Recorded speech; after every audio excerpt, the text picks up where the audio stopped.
Hello guys, good morning. So, Recreate Laban ulit ko, nagbabalik na naman oh. So, ulit tayo ngayon sa mini farm backyard ni Ma'am Ella at saka ni Sir Joso. Yan. Hello Ma'am. So yan guys, samahan nyo ako no, magkakapon tayo. So, para naman sa mga gustong mag-support dyan, manood, tara samahan nyo ako. So yan o, mga ka-farming o, bago tayo mag-start, meron tayong gagamiting blade at syringe, pang-inject sa mga biik, at meron tayong DTC, antibiotic, yan o. At saka kalagaan dito, meron tayong betadine, huwag niyong kalimutan. At saka pag nagkakapong kayo, huwag niyong kalimutan na mag-gloves, kasi yung gloves ay ito yung kahalagaan sa pagkakapon, na yung kamay nyo hindi madumihan. For example, yung biik may mga dumi-dumi or may mga tae, so yung kamay nyo may protection. Yan. Para lang sa ganun ay palagi pa rin malinis ang kamay nyo. Siyempre, yung kamay na to ginagamit sa pagluluto at sa pagkain ng ating mga kinakain, diba? Kailangan malinis. So, yan, tara! So, hello mga ka-farming, no? So sa part na yun mga ka-farming ay nag-start na kami mag-castrate ng biik. So mga ka-farming, ito lang po mag-castrate ng biik. So hindi ko na po kailangang ipakita sa inyo ng buo or actual, kasi mahirap na baka tayo ay ma-violation ni Facebook. So hanggang dyan lang muna tayo, side view lang. So ganyan lang na hindi makita at hindi mapansin ni Facebook yung mga dugo-dugo ng pagka-street natin, yung sugat. Yun ang iniiwasan natin, yung makita ni Facebook yung mga sugat, ang dudugo. So yan lang mga ka-farming, no? Yan. So sa part ngayon pala mga ka-farming, no, medyo nahirapan ako kasi medyo makapal yung balat ng biik at medyo malalim ang itlog, kaya nahirapan akong kapain. So pero tiis lang mga ka-farming, ganun talaga yung pagka-castrate. Talagang tiyagaan lang kasi mahirap eh. Mahirap lang talaga mag-castrate, lalo kung malilit ang itlog. Talagang napakahirap mga ka-farming. So yun ang ginagawa ko, tamang hanap muna ng itlog, at pagkatapos yan, nag-inject ako ng antibiotic. Yung ang ginamit ng antibiotic ay DTC. Yan, mabisa yan sa pamamaga at mga sugat ng biik.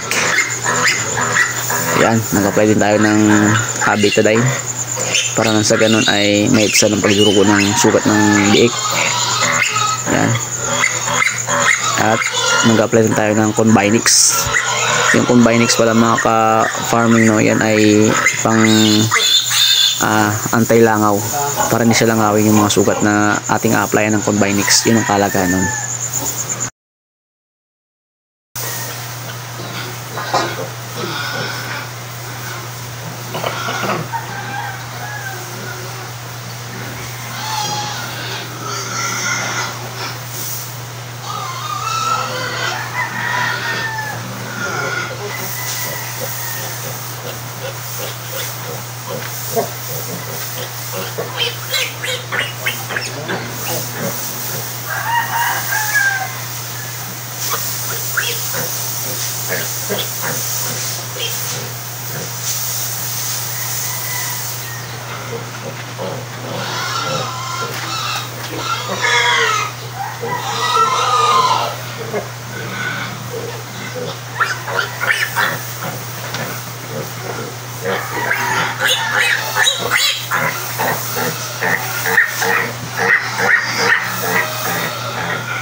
So ayun mga ka-farming, no, bale tapos na tayo magkapon dito sa unang kulungan.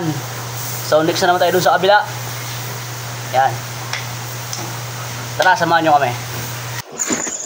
So hello mga ka-farming, no, so andito tayo sa kabilang kulungan. Yan. So bali hawak-hawak na ng Sir Melbo yung isang biik. So yung unang biik na yan pala mga ka-farming, no, meron siyang los-los. Namamaga yung itlog. Yung isang itlog maliit, yung isang itlog malaki. Yun po yung palatandaan kung yung biik nyo ay los-los. Kaya pag ganun po, kailangan pong tahihin yun pag nagka-straight kayo. Pagtapos nyo magka-straight, tanggalin nyo yung itlog, and then pagkatapos nun, kailangan nyo tahiin para yung bituka hindi maglabas. Kasi kalimitan mga ka-farming, no, na-encounter ko sa mga gingkapon ko ng mga ibang biik, na pagkapon ko, hindi namin natahi. So, nagalabas yung bituka. So, yung bituka naman, pag pinasok yun ng hangin, ayun, mga ka-farming, mahirap nang ipasok yun sa loob ng sugat ng pinag-castrationan nyo ng biik ng kanyang sugat. So, dapat talagang pag may los-los, kailangan yung agapan agad na may pasok agad yung bituka. Tapos taiin nyo agad pagkatapos nyo magka-straight.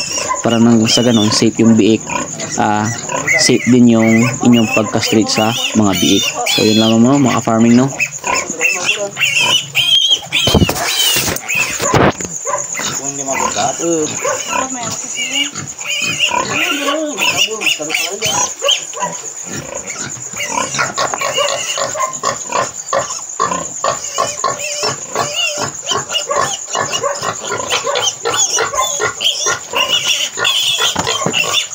Diba, wala na yung ilutin.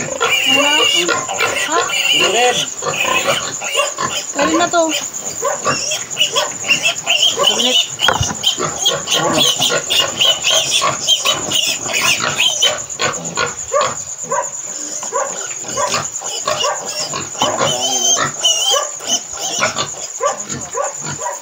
So sa part na yun mga ka-farming, no, ay tinahi ko na yung sugat ng biik.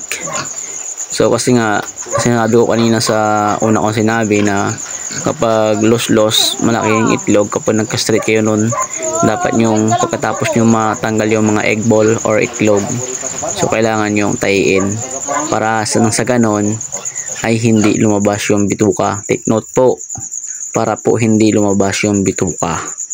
Ganun lang po, no?